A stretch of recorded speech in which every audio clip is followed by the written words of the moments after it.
kami kan memang adalah lembaga statistik resmi negara yang harus menghasilkan PDB berbasis kepada standar internasional. Kami menggunakan manual. Satu adalah System of National Account yang tahun 2008. Yang kedua, kami juga menggunakan quarterly National Account manual, Quarterly National Account Manual. Itu dikeluarkan untuk diacu oleh semua negara dalam menghasilkan PDB triwulanan gitu. Dan satu lagi, kami juga sudah menerbitkan peraturan Kepala BPS nomor 62 tahun 2024 tentang pedoman penyusunan produk domestik bruto. Ini yang diacu oleh seluruh BPS se-Indonesia, Pak.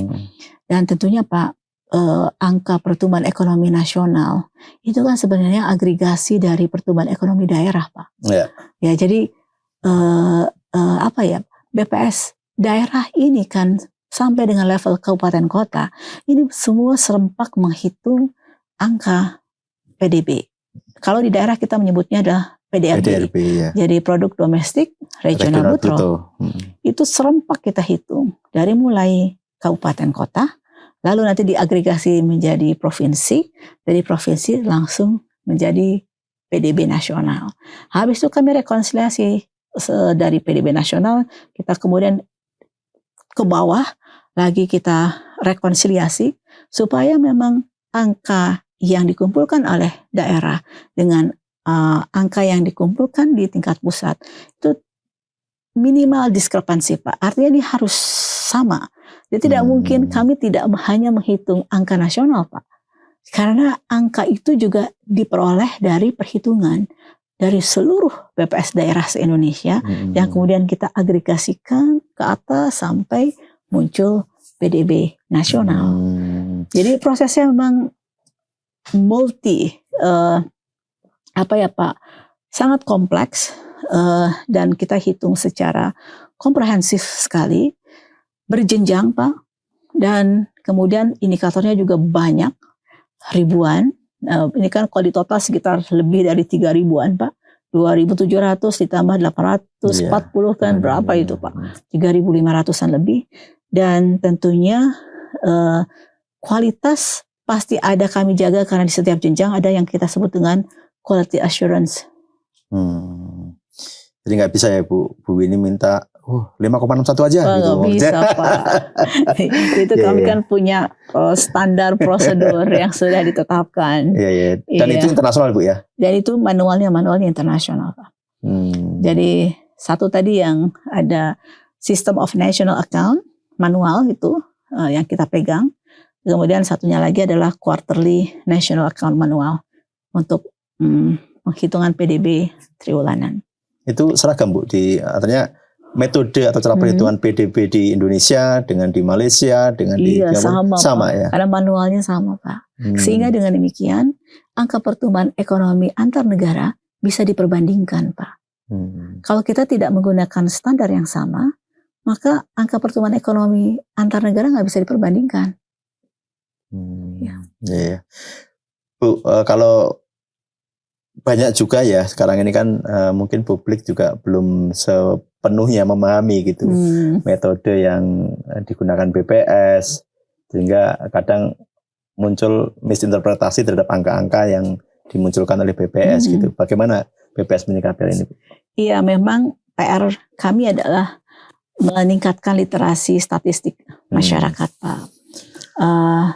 Belum sepenuhnya masyarakat memahami secara utuh angka yang dihasilkan oleh BPS. Jadi memang kami saat ini juga mencoba untuk membangun literasi masyarakat dengan salah satunya di medsos. Kalau Pak Masiro melihat, kami menampilkan bahasa-bahasa yang sederhana, lebih mudah dipahami, yang mudah lebih dipahami. Misalkan ada penjelasan PDB yang lebih sederhana, atau kemudian kita menerjemahkan statistik itu seperti berapa persen sih, berapa orang sih yang suka gorengan dari 10 orang misalnya, Pak. Data misalnya 8 orang dari 10 orang Indonesia itu pasti makan gorengan, Pak. Misalnya kan itu kan sebenarnya statistik sederhana, Pak. Sejauh ini kalau Ibu melihat literasi statistik ini sejauh apa Bu? Ya, masih perlu kami tingkatkan terus Pak. Itu memang PR kami ya Pak. Jadi di BPS provinsi maupun BPS kabupaten kota, di kantor-kantor BPS kami bilangnya pusat statistik terpadu Pak, Bu, PST. Kalau di universitas kita buka pojok statistik Pak. Ya. Bu, jadi kalau Pak Masyirom ada universitas bisa dibangun pojok statistik Pak.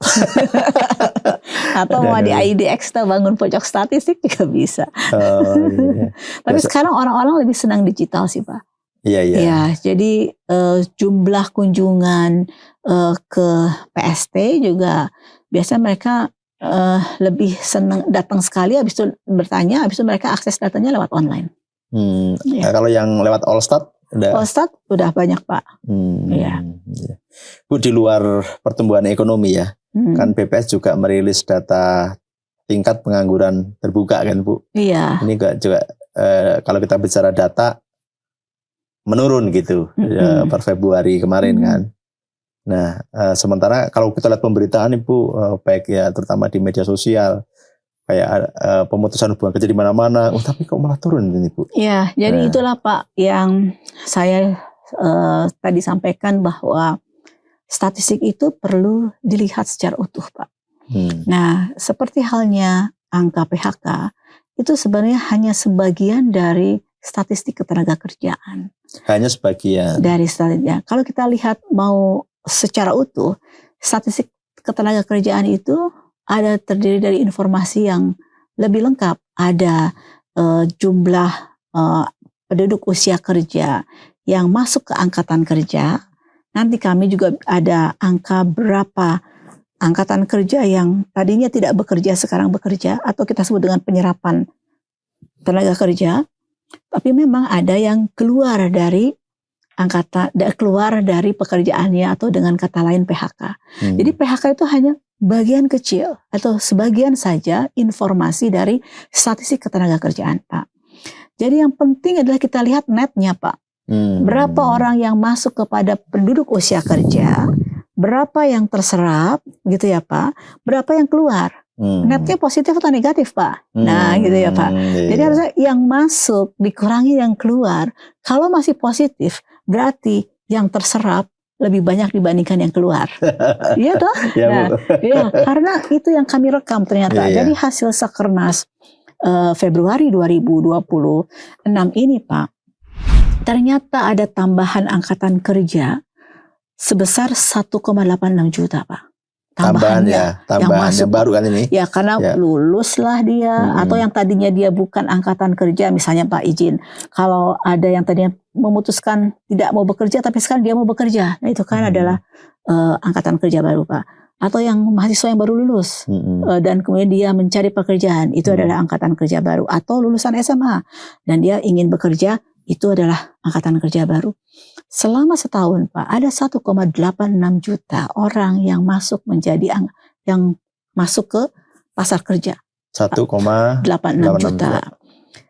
Dan kemudian angkatan kerja yang terserap menjadi bekerja itu 1,9 juta Pak. Sehingga yang tadinya menganggur ada sebagian juga sudah bekerja. Jadi tingkat pengangguran terbuka di bulan Februari 2026 ini adalah sebesar 4,68%. Nah kemudian yang perlu saya sampaikan juga di sektor-sektor kita juga punya datanya Pak. Misalnya di sektor pertanian sekarang itu sekitar 28,8% dari penduduk bekerja, kita bekerja di sektor pertanian. Ya, gitu Pak. Kemudian, jadi kalau kita ditanya mana yang sektor terbesar sebagai penyerap tenaga kerja? Pertanian 28,8%. Kedua di perdagangan Pak, di perdagangan besar dan eceran itu sekitar 18%. Dan yang ketiga adalah di sektor industri, sekitar 13,6%. Bu, jadi tadi yang penting adalah netnya Bu ya. Iya. Ada pertumbuhan angkatan kerja, ada jumlah yang terserap. Iya. Gitu. Dan bahkan yang penyerapan ini lebih tinggi dari Yang jumlah masuk. pertumbuhan angkatan kerja baru. Iya. Artinya yang menganggur sebelumnya sudah terserap lagi. Iya, ya. Pak. Dan ada 14.000 yang itu memutuskan untuk tidak bekerja, Pak. Artinya kalau dia memutuskan tidak bekerja, dia bukan angkatan kerja. Ya. Misalnya seorang perempuan yang sudah menikah, lalu kemudian yang tadinya bekerja, dia tidak bekerja karena itu adalah keputusan beliau untuk tidak bekerja. Artinya dia memang tidak mencari pekerjaan. Nah itu kita masuk ke dalam bukan angkatan kerja. Atau misalkan dia tadinya bekerja, kemudian dia memutuskan untuk melanjutkan sekolah, melanjutkan S2 atau S3 gitu Pak. Nah itu bukan angkatan kerja. Nah itu ada dari sekitar 14.000 orang masuk ke bukan angkatan kerja. Gitu Pak. Ibu,